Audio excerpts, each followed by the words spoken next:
Hey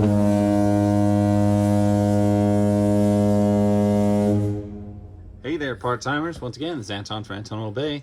Thank you guys for stopping by the collection room. Today I'm taking a look at some more Guardians of the Galaxies.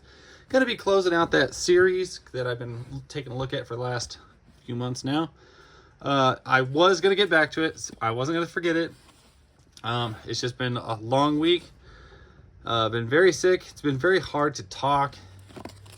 I find myself out of breath and I have sore throat and all that sort of stuff for quite some time. And it's finally getting to a point where I think I can just talk without, hacking and coughing too much. And we're getting close to the end of this series. So Guardians of the Galaxy number 57, as we proceed on with our whole run.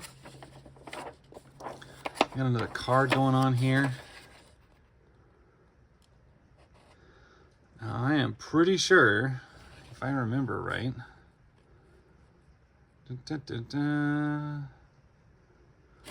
yeah, I was thinking this was the same guy from the beginning of the series, but it might not be.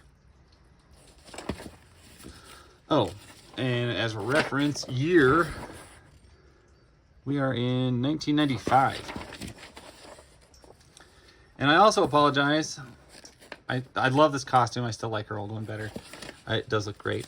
I do apologize if you can hear rain. It is sort of storming outside for some reason. Not sure. I mean, I know it's monsoon season. It's just kind of rare that we get such a noisy, lashing rain this late in the afternoon. Fleer Ultra. See, I had it in my head that this was the original guy, Taserface, from like the early on in the series, and he just keeps getting beat. And every time he gets beat, he gets better armor. But I'm not positive. It's been too long since I read it, and I was thinking, due to the fact that it looks so much like Tony Stark armor, that it was him. But you know what? I'm not sure at this point. These later issues are really kind of a blur to me. The mid-series, I'd say like anything 1 through 50 was gold. But by that point, I was starting to get kind of worn down reading through the series. They had so many interruptions from god-tier characters, and it made it harder to follow and harder to enjoy. And they kind of wrapped up. They kind of got away from some of the lower-class heroes like Charlie and Nikki that I think were a lot more interesting and fun to follow along with. There was more stakes. And so that card in the front was just a Marvel Direct Marketing card. Just for subscription, back when Marvel did that. One thing, I've only found one issue of the entire series. Yeah, I still have a little bit of a head cold going on. I've only found one issue in the entirety of the series that I would complain about the art. Everything else for the art-wise has been, I think, stellar. Man, she looks great. You can definitely tell we've shifted into the rad part of the 90s. For some reason, we hit a phase in the 90s where everybody got these like face cowl things that kind of wrapped up the side of your face and framed it in. You know, like this. Like this was super common. Like everybody got those for some reason. And I never thought they looked comfortable. Most of the characters, I didn't know how they stayed on. And I was just kind of wondered, like, what in the world are these for? And why is everybody getting them? This dude looks awesome.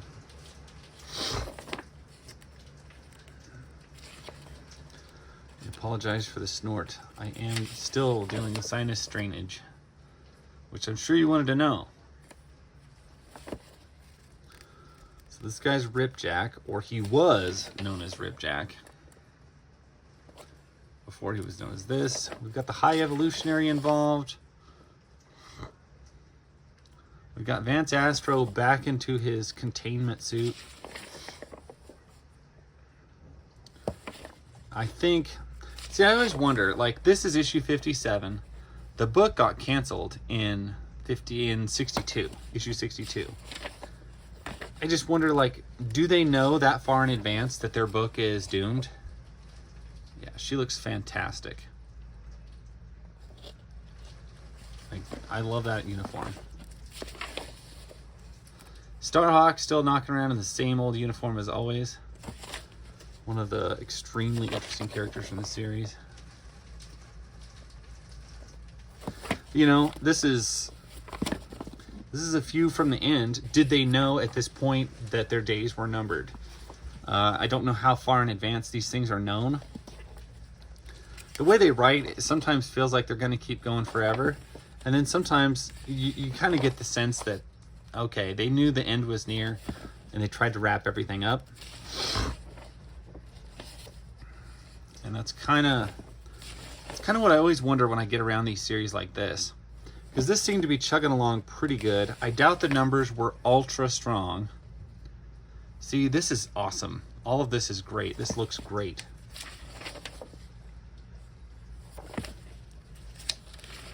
But, okay, that looks absolutely horrifying. Eon. You know, when they're plugging out stories, do they know that, okay, you got 3 months left? Maybe don't start a big, huge story arc. Or maybe you've only got so much time to wrap up some of those notes. Why don't you do that? Sometimes you can tell because they do actually go back through and fill in some of those voids, some of those gaps, some of those questions that you have. And then I know like Ultraverse stuff, I don't think they knew. I knew they knew they were acquired by Marvel, but the way they were writing books, it's like they didn't know they didn't have next month. And I wonder if Marvel, I mean, clearly Marvel was in charge of that, but I wonder sometimes if Marvel with their own books, do they operate that way, or do they give people a little bit more time, a little bit more notice? Hey, wrap up whatever you have going, because your book is going down. Quasar. I just thought, I don't know why I had in my head. I saw Quasar books in the quarter bin, and for some reason I just thought they were the dumbest looking books ever. I'd never touched a Quasar comic. I'd see him in there and I was like, Quasar? Bleh. For some reason. Now, if I had it today, I think I'd totally pop it open. I think I'd be interested. But boy, back in the early 90s, when I saw Quasar, I did not care. I was like, who cares about Quasar? That's the worst hero name. Everything about it looked stupid. I guess I'm just like prejudiced against Quasar and everything he had going on. I just thought the book looked dumb. And, you know, it seems silly now to be that against a title simply for how it looks. But I think we all do it with different comic books. In the same way that sometimes I will be drawn to comic books, even if they're terrible. Just for how the book, you know, presents itself. Even if it sucks, I'll want it. And it's kind of where I'm at with Alpha Flight sometimes. Solo Wasp story. She's, of course, looking very 90s in there. True Lies, the video game. Now a major blockbuster. I don't know if I'd call it that. It's hard to remember what was a blockbuster back in the day and what really hit and what really didn't. More strong art from the Guardians series. It looks like maybe we've taken a little step away from some of those god tier characters that do tend to drag the stories down. But hey, it's okay every once in a while. And it's kind of nice to get away from the street crime elements of a comic book sometimes and get a little bit loftier, but it's also a balance. You can't lose track of, you know, grounding your characters and the story. So anyway, looks like we've only got one more video left for Guardians of the Galaxies. Definitely one I want to get wrapped up, especially here where I'm moving soon. And I don't know what videos are going to look like after that, so I want to make sure to have all of my work done so I don't leave, you know, a series incomplete. Anyway, that's my story. Thank you guys so much for watching. I will catch you guys later.